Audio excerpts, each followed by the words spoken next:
प्रिय छात्रों नमस्कार। एनसीईआरटी गणित कक्षा 10वीं में आपका स्वागत है। आज हम लोग प्रश्नावली 3.6 का प्रश्न क्रमांक 3 करेंगे। इसके पहले हम लोग प्रश्न क्रमांक 1 और प्रश्न क्रमांक 2 कर चुके हैं। अब हम लोग प्रश्न क्रमांक 3 करेंगे। तो इस प्रकार के प्रश्न में हमें x व y के मान निकालना है। हमें एक रैखिक युग्म ये दिया गया है और दूसरा रैखिक युग्म ये दिया गया है। तो सबसे पहले हम लिखेंगे जो हमें दिया गया है, तो हल और दिए गए समीकरण।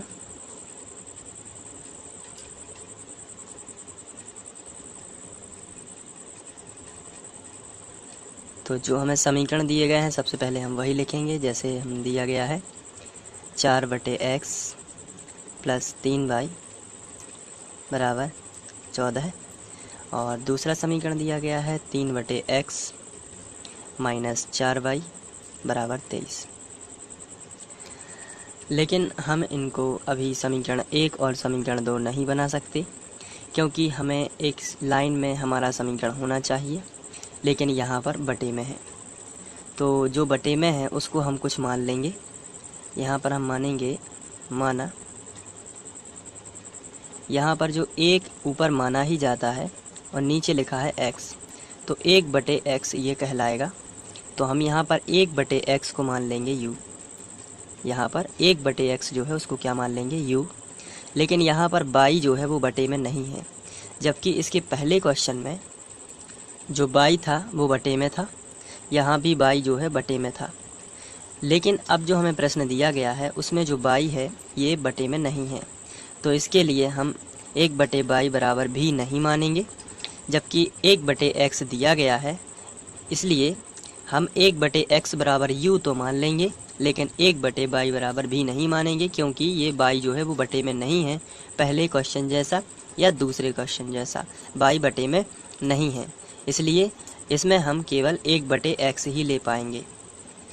तो इसको हम 1/x बराबर u मानेंगे। तो यहाँ पर आएगा 4 ऊपर लिखा है तो ऊपर वाली संख्या ज्यों की त्यों, और 1/x का मतलब होगा u, तो हम यहाँ पर लिख देंगे u प्लस 3y लिखा है तो ये 3y ज्यों का त्यों बराबर आएगा 14, तो यहाँ पर हम लिख लेंगे 14। इसके बाद यहाँ भी हम u मान लेते हैं तो ये आएगा 3। 1/x को हमने u माना है, इसलिए यहाँ पर आ जाएगा u - 4y बराबर आ जाएगा 23। तो ये हमें नए समीकरण मिले हैं, इसलिए हम इनको समीकरण 1 और समीकरण 2 बना देंगे। अब समीकरण 1 व 2 को हम विलोपन विधि से सॉल्व करेंगे।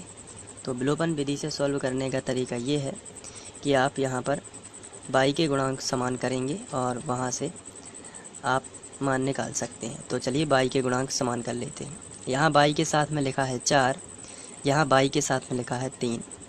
तो ये जो y के साथ में नीचे जो 4 लिखा है, ये 4 पूरे समीकरण 1 में गुणा करेगा, और ये जो ऊपर y लिखा है इसके साथ में ये 3 है, ये 3 पूरे समीकरण 2 में नीचे गुणा करेगा। तो हम यहाँ पर लिखेंगे समीकरण 1 में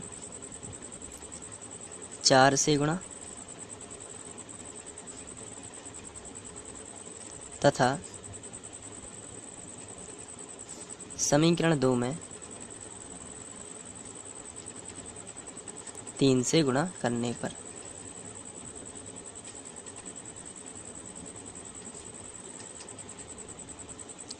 तो चलिए गुणा कर देते हैं। सबसे पहले 4 से गुणा करेंगे तो यहाँ पर आएगा 4 चौके 16 u। प्लस माइनस का कोई लेना देना नहीं है, जो ऊपर वाले समीकरण में जो चिन्ह लगे हैं वो ज्यों की त्यों रहेंगे, और जो नीचे वाले समीकरण में चिन्ह लगे हैं वो भी ज्यों की त्यों रहेंगे। तो 4 चौके 16 u हो गया। यहाँ पर 4 दिया 12y बराबर, अब 4 का गुणा यहाँ पर कर देंगे तो 14 चौके 56 हो जाएगा। और चूँकि एक नया समीकरण है इसलिए हम इसको समीकरण 3 बना सकते हैं। इसके बाद हम लोग इस 3 का गुणा करेंगे हमारे समीकरण 2 में। तो चलिए 3 का गुणा और कर देते हैं। तो 3 का 9 u, यहाँ पर माइनस लगा है तो आपको यहाँ पर माइनस लगा देना है।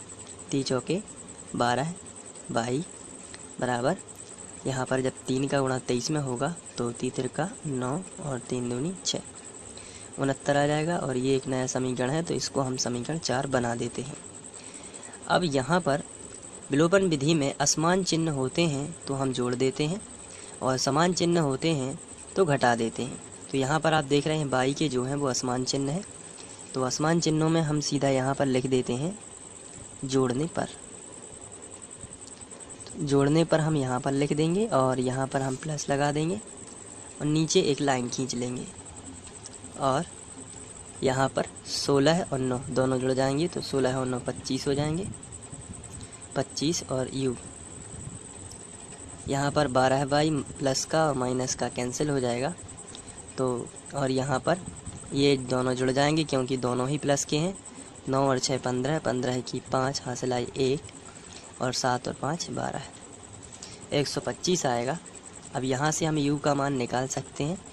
u बराबर हमें मिलेगा 125 और ये जो 25 जो है गुणा में है ये आ जाएंगे बटे में। तो यहाँ पर 25 का हम पढ़ेंगे, 25 पंचे 125 यानी u का मान आएगा 5।